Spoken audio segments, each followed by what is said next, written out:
હવે સ્વાધ્યાય 8.3 એમાં યાદ રાખવાના મુદ્દા એ આપણે પહેલાં તો જોઈ લઈએ। તો એમાં શું શું આવશે? તો કે મુદ્દલ। તો મુદ્દલ એટલે શું? તો કે જરૂરિયાત અનુસાર જે રકમ વ્યાજે ચૂકવવામાં આવે કે લેવામાં આવે તે રકમને શું કહેવાય છે? કે મુદ્દલ કહેવામાં આવે છે। એટલે કે જરૂરિયાત મુજબ આપણે કોઈ પણ રકમ વ્યાજ ઉપર મૂકવામાં આવે અથવા તો આપણે કોઈ પાસેથી આપણે પૈસાની જરૂર હોય અને આપણે કોઈની પાસેથી ઉછીના લીધા હોય, પણ જે રકમ આપણે સમજી લો 10,000 રૂપિયા ઉછીના લીધા હોય તો એ 10,000ને શું કહેવાય? તો કે મુદ્દલ કહેવાય। તો એને આપણે શોર્ટમાં દર્શાવવું હોય રકમમાં કોઈ પણ સૂત્રમાં તો એને આપણે પી દ્વારા દર્શાવી શકીએ છીએ, એટલે કે પ્રિન્સિપાલ। હવે એમાં છે મુદત એટલે કે જેટલા સમયગાળા માટે રકમ એટલે કે મુદ્દલ વ્યાજે ચૂકવવામાં આવે કે લેવામાં આવે તે સમયગાળાને મુદત કહે છે, એટલે કે ટાઈમ પીરિયડ।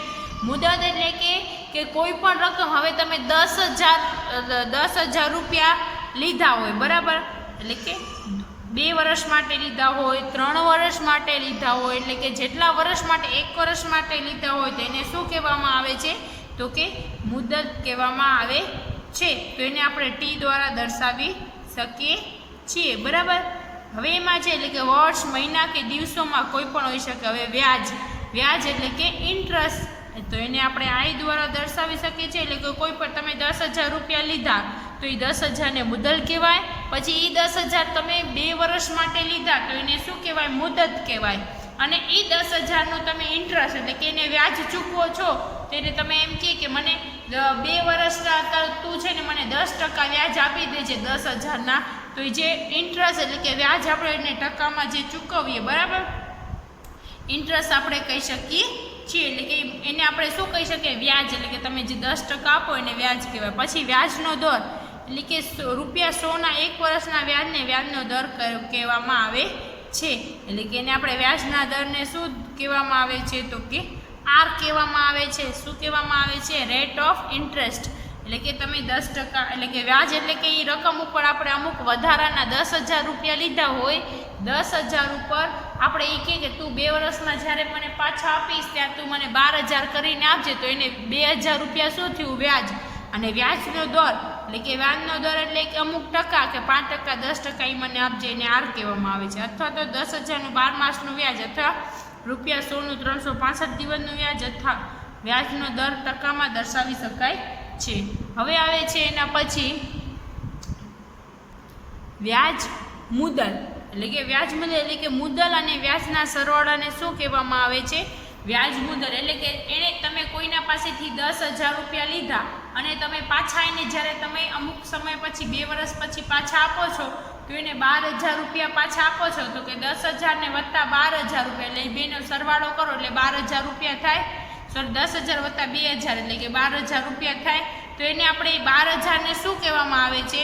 તો વ્યાજ મુદ્દલ કહેવામાં આવે છે। એને શોર્ટમાં, તો કે એને શોર્ટમાં એ દ્વારા દર્શાવવામાં આવે છે। હવે આપણને એ વ્યાજ શોધવું હોય તો વ્યાજનો સૂત્ર છે, સાદું વ્યાજનું સૂત્ર શું છે એ તમને યાદ રાખવાનું છે। આ બધા પોઈન્ટ તમારી પાકી બુકમાં લખેલા હોવા જોઈએ। સાદું વ્યાજ એટલે કે પી ગુણ્યા આર ગુણ્યા ટી છેદમાં 100।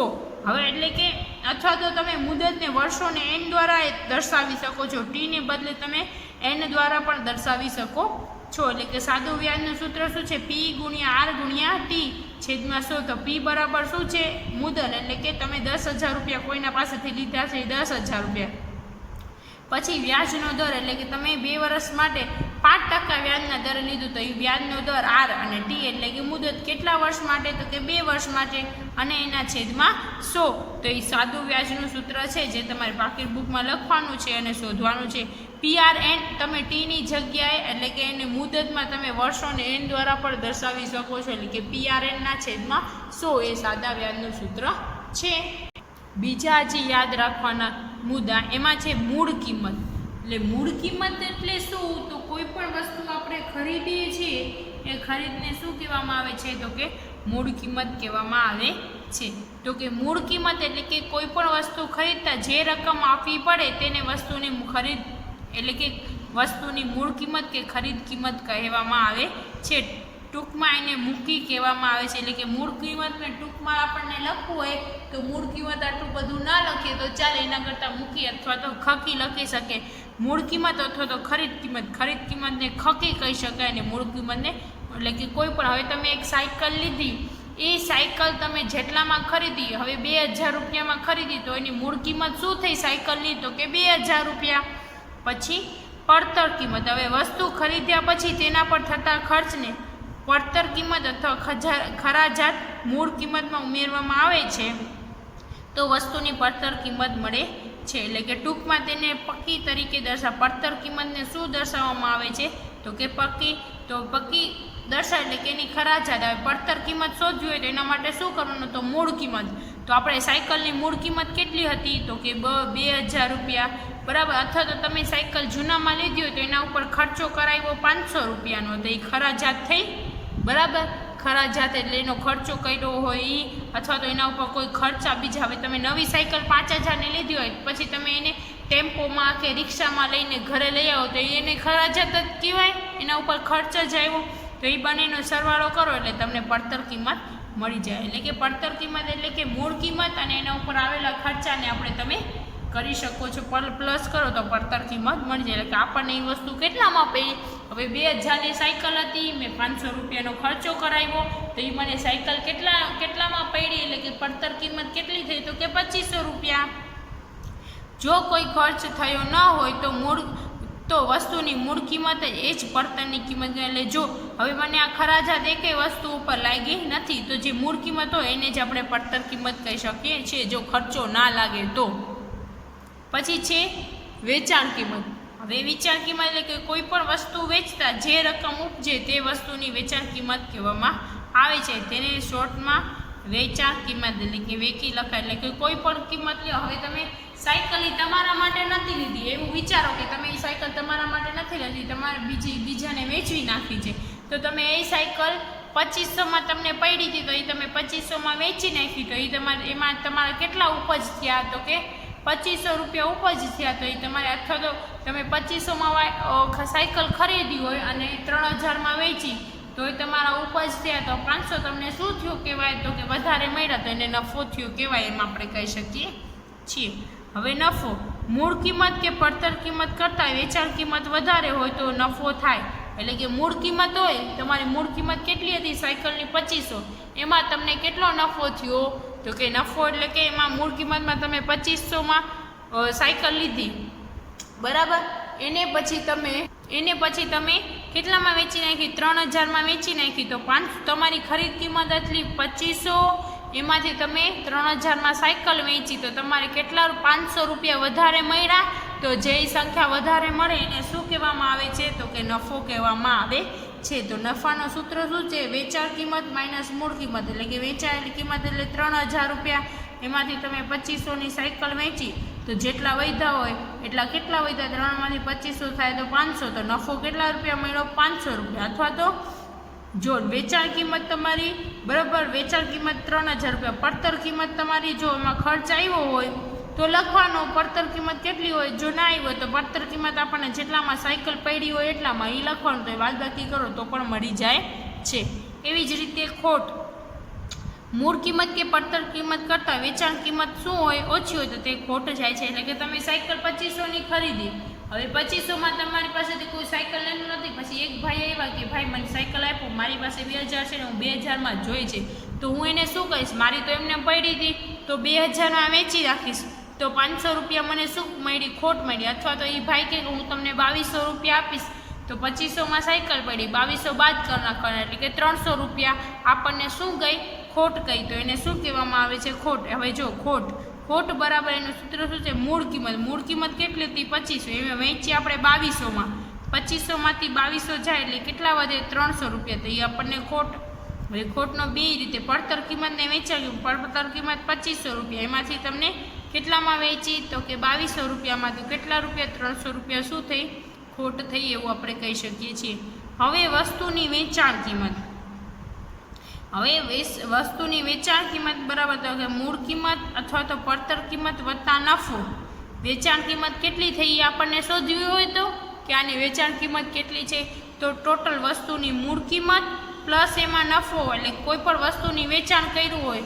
હવે હું એક કાર લઉં, હવે કાર મને શું છે તો કે એની મૂળ કિંમત હતી ₹1,00,000, એમાં મેં બીજાને વેચી હતી ને તો 1,50,000માં, તો 1 લાખની કાર હતી, એમાં મેં 50,000 નફો રાખીને વેચી હતી, એટલે 1 લાખ વત્તા 50,000 એટલે કે 1,50,000માં એની વેચાણ કિંમત થઈ. એવી રીતે પછી ખોટમાં પણ હવે અમુક વાર કાર ખોટમાં ગઈ હોય, હવે મૂળ કિંમત કારની હતી ₹1,00,000, એને મેં 80,000માં વેચી નાખી, બરાબર, તો 20,000, એટલે કે એમાંથી તમે ખોટ બાદ કરી નાખો અથવા તો એની વેચાણ કિંમત. હવે મારી વેચાણ મૂળ કિંમત ₹1,00,000 હતી, એમાંથી ખોટ કેટલી ગઈ હતી આપણને ₹20,000 શું ગઈ હતી ખોટ ગઈ હતી, તો એની વેચાણ કિંમત કેટલી થઈ ₹80,000. હવે વસ્તુની મૂળ કિંમત એટલે કે વેચાણ કિંમત તમે 1 લાખમાં વેચવું હોય, બરાબર, અને એમાંથી નફો તમે બાદ કરી નાખો. હવે એની મૂળ કિંમત શોધવી હોય તો વેચાણ કિંમત હતી 80,000, એક્ઝામ્પલ લઈએ છીએ 80,000, એમાંથી તમારો 20,000 નફો હતો, તો 20,000 બાદ કરી નાખો તો કેટલા વધે તો કે 60,000, તો એ તમારી મૂળ કિંમત થઈ. એવી જ રીતે ખોટ શું કરી નાખવાની પ્લસ કરવા, વસ્તુની મૂળ કિંમત. હવે વેચાણ કિંમત ₹1,00,000 હતી, એમાંથી તમને 20,000 ખોટ ગઈ હતી, એટલે કે પ્લસ કરી નાખો. વસ્તુની વેચાણ કિંમત કેટલી હતી તો કે ₹1,00,000, એમાંથી 20,000 તમે બાદ એટલે કે પ્લસ કરી નાખો, એટલે 1,20,000, એટલે તમારી વસ્તુની કિંમત કેટલી થઈ 1,20,000. એવી જ રીતે હવે નફા એટલે પ્રોફિટ અને ખોટ એટલે લોસ, એની નફો અને ખોટની ટકામાં ગણતરી કરવાની છે. એટલે કે નફો અને ખોટની ટકામાં ગણતરી કરવી હોય તો શું કરવું તો કે વેપારમાં થતો નફો કે ખોટને મૂળ કિંમત અથવા તો પડતર કિંમત સાથે સંબંધ ધરાવે છે. એટલે કે એનો નફો કે ખોટ છે મૂળ કિંમત અથવા તો પડતર કિંમત ઉપર સંબંધ ધરાવે છે. હવે નફા કે ખોટના ટકા એટલે કે ₹100 મૂળ કિંમત કે પડતર કિંમત પર થતો નફો છે, અને નફો અને મૂળ કિંમતના ગુણોત્તરને 100 વડે ગુણવાથી ટકાવારી મળે છે. એટલે કે જો નફો શોધવો હોય તો શું નફાનું સૂત્ર શું છે, નફો અથવા તો ટકામાં બરાબર નફો છેદમાં મૂળ કિંમત અથવા તો તમને કેટલા શું મળ્યું હોય તો પડતર કિંમત. હવે નફાનો ટકામાં શોધવું હોય, બરાબર, તો તમને સમજી લ્યો નફો કેટલો રૂપિયો થયો છે તો કે 5,000, બરાબર. એ તમને કેટલામાં મળી હતી તો કે ₹4,000 એ વસ્તુ મૂળ કિંમત અને પડતર કિંમત બંનેમાંથી કોઈ મૂળ કિંમત સમજો તો ઠીક ને પડતર.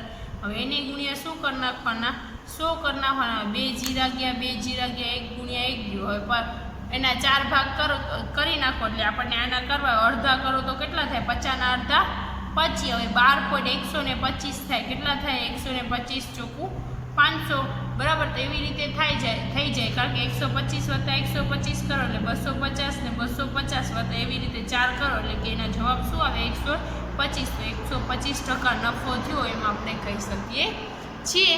એવી જ રીતે ખોટનું પણ એવી જ રીતે ખોટ અને મૂળ કિંમત, તો અહીંયા નફાની જગ્યાએ ખોટ, પછી મૂળ કિંમત એને ગુણ્યા 100, આમાં આવી જ રીતે તમે નફો ને ખોટ આપણે ટકાવારીમાં શોધી શકીએ છીએ. હવે ચાલો આપણે સ્વાધ્યાયના દાખલા ગણીએ. સ્વાધ્યાય 8.3 ક્વેશ્ચન નંબર 1, નીચેના વાક્યો પરથી નફો ખોટ શોધો. આ ઉપરાંત નફાની ટકાવારી અને ખોટની ટકાવારી પણ શોધવાની છે, જે આપણે હમણાં જ શીખ્યા સમજૂતીમાં. તો આ ક્વેશ્ચન નંબર 1માં 4 દાખલા છે, એમાંથી 2 હું કરાવીશ ને 2 તમારે જાતે ગણવાના છે. તેમાં હું પહેલું તમને ગણવાનું છે ને બીજું હું કરાવું છું, સેમ મેથડથી જ કરવાની છે, એમાં બીજું કંઈ જ નથી. હવે એમાં છે ફ્રીજની એક ફ્રીજ ₹12,000માં ખરીદ્યું, એટલે એની ખરીદ કિંમત શું થઈ એટલે કે ખરીદ કિંમત કેટલી છે તો કે 12,000 અને 13,500માં વેચ્યું, એટલે એની વેચાણ કિંમત. એટલે હવે એની ખરીદ કિંમત કેટલી આપેલી છે તો કે ખકી બરાબર 12,000. હવે એની વેચાણ કિંમત એટલે કે વેચાણ કિંમત કેટલી આપેલી છે તો કે 13,500. તો હવે તમને ખબર પડી જ જાય છે કે ખરીદ કિંમત કરતાં વેચાણ કિંમત શું છે વધારે છે, એટલે કે એને શું થયો છે તો કે નફો જ થયો છે એવું આપણે કહી શકીએ છીએ, બરાબર. તો કે નફો બરાબર શું છે એનું સૂત્ર, નફો બરાબર વેચાણ કિંમત માઇનસ ખરીદ કિંમત. હવે વેચાણ કિંમત કેટલી હતી તો કે વેચાણ કિંમત 13,500 માઇનસ ખરીદ કિંમત તો કે 12,000. હવે કેટલા વધશે તો કે 1,500. 1,500 શું થયો હોય એને નફો થયો હોય, બરાબર. તો અહીંયા રૂપિયા લખી નાખ્યા, 1500 રૂપિયા નફો. હવે નફાને ટકાવારીમાં પણ નફો તો મળી ગયો, પણ હવે એને શું કરવાનું છે? તો કે ટકાવારીમાં ફેરવવાનું છે. તો કે એને આપણે ટકાવારીમાં ફેરવીએ તો નફાના ટકા બરાબર નફો, એનો સૂત્ર શું છે? નફો એના છેદમાં ખરીદ કિંમત થતી હોય, ખરીદ કિંમત એને ગુણ્યા 100. હવે એનો નફો કેટલો છે? તો કે નફો એનો હતો 1500 રૂપિયા અને એની ખરીદ કિંમત કેટલી હતી? તો કે 12000 રૂપિયા. એને ગુણ્યા શું આવી જાય? 100, બરાબર. હવે એના છેદ ઉડતા ઉડાડવાના, 2 અહીંયા ગયા, 2 અહીંયા ગયા, 1 અહીંયા ગયું, 1 અહીંયા ગયું, વધ્યા શું? તો કે 150 ના છેદમાં 12. હવે 150 ભાગ્યા તમે 12 કરશો એટલે તમારો એનો જવાબ આવશે 12.5%. એ તમારે ભાગાકાર જાતે કરી લેવાનો છે. એટલે કે એનો જવાબ શું આવ્યો? 12.5%. એટલે કે એને ફ્રીજના વેચાણમાં કેટલા ટકા નફો થયો હશે? તો કે 12.5%, 12.5%. અને નફો એમને રૂપિયામાં કેટલો થયો હશે? તો કે 1500 રૂપિયા. એના પછી ડી છે, એક સ્કર્ટની પડતર કિંમત રૂપિયા 250 છે અને રૂપિયા 150માં વેચું. એટલે કે આપણે એક શર્ટ ખરીદ્યું, બરાબર. એની પડતર કિંમત આપેલી છે, એટલે કે પક્કી પડતર કિંમત, એટલે કે એને શર્ટ કેટલામાં પડ્યું હતું? કે 250 રૂપિયામાં. અને એને વેચું કેટલામાં? તો કે 150 રૂપિયામાં. તો એને ખોટ જ ગઈ છે એવું, કારણ કે એને 250 રૂપિયાનો સ્કર્ટ લીધું અને એણે વેચું કેટલામાં? 150માં. એટલે એને ખોટ જ થઈ હશે એવું આપણે કહી શકીએ છીએ. તો ખોટનું સૂત્ર શું છે? તો કે ખોટ બરાબર પડતર કિંમત માઇનસ વેચાણ કિંમત. પડતર કિંમત એટલે પડેલી, આપણે જેટલામાં પડ્યું હોય એ 250 માઇનસ 150. એટલે ખોટ કેટલા રૂપિયા ગઈ હશે?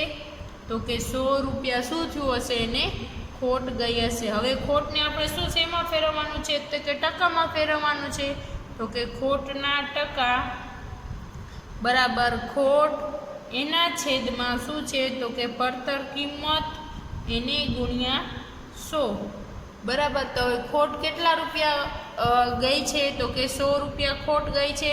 એની પડતર કિંમત કેટલી હતી? તો કે 250 રૂપિયા. હવે ટકામાં ફેરવું હોય તો એને ગુણ્યા 100, 0 જાય 0 જાય.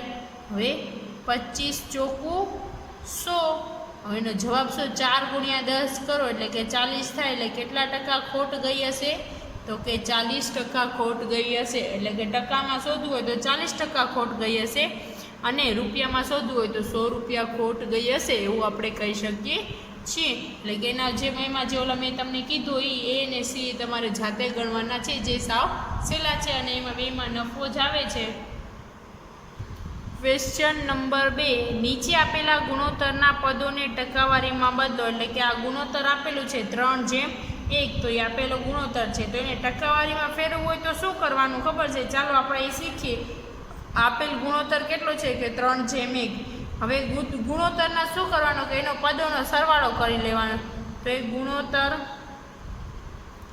ના પદોનો સરવાળો. હવે ગુણોત્તર કયા છે? તો કે 3:1 છે, તો 3 + 1 કરી નાખવાનો. અહીંયા 5:1 હોય, 6:1 હોય તો એનો સરવાળો 3 + 1 કરી નાખવાનો, એટલે કે 4 થઈ ગયો. હવે પહેલું પદને આપણે જે પહેલો 3 છે એને આપણે ટકાવારીમાં ફેરવવું હોય, એટલે કે પહેલું પદને, એટલે કે પહેલું કોણ છે? 3 છે, કે પહેલું પદ ટકામાં, એટલે કે પહેલા પદને ટકામાં ફેરવવું હોય તો શું કરવાનું? તો જો આ 3 હોય એને 3, પછી આ બંનેનો સરવાળો હોય ને, જે સરવાળો એને છેદમાં લખવાનો.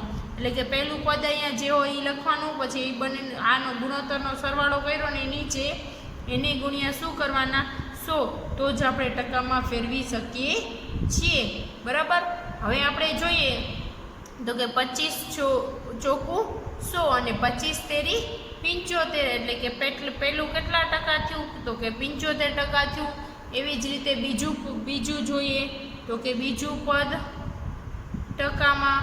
હવે બીજું પદ ટકામાં જોઈએ તો કે બીજા પદમાં શું છે? તો કે 1, એનો સરવાળો કેટલો છે? તો કે 4, એને ગુણ્યા 100.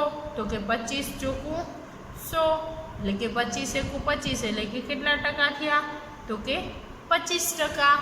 એવું આપણે કહી શકીએ છીએ. તો આવી રીતે સાવ સહેલી રીતે કાંઈ નહીં, આ બે જેટલા અહીંયા 2 હોય, 3 હોય, 4 હોય, જેટલા પદ હોય એનો સરવાળો કરી નાખવાનો. પછી પેલું પદને ટકાવારીમાં ફેરવવાનું, પછી બીજું પદ. પેલું પદને ટકાવારીમાં ફેરવવું હોય તો પેલું પદ લખવાનું, એના નીચે આ જેટલી સંખ્યા એનો સરવાળો, એટલે કે સરવાળો કર્યો એવી જ રીતે આપણે મેળવી શકીએ છીએ. અને ટકાવારી છે એટલે 100 તો આવે જ. હવે એના પછીનું આપણે જોઈએ, એમાં છે બી.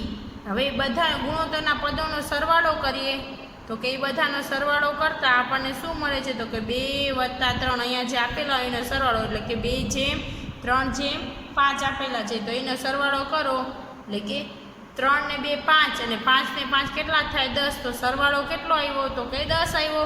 હવે એવી જ રીતે આપણે પહેલું પદ લઈએ, પહેલું પદ બરાબર, પહેલું પદ શું છે તો કે 2, તો કે 2ના છેદમાં સરવાળો આવ્યો એ લેવાનું 10, એને ગુણ્યા કેટલા કરવાના 100, તો ટકામાં મળી જાય તો 0 0 ઉડી ગયા, 10 દુ કેટલા થઈ જશે 20, તો પહેલું પદ કેટલામાં છે 20%.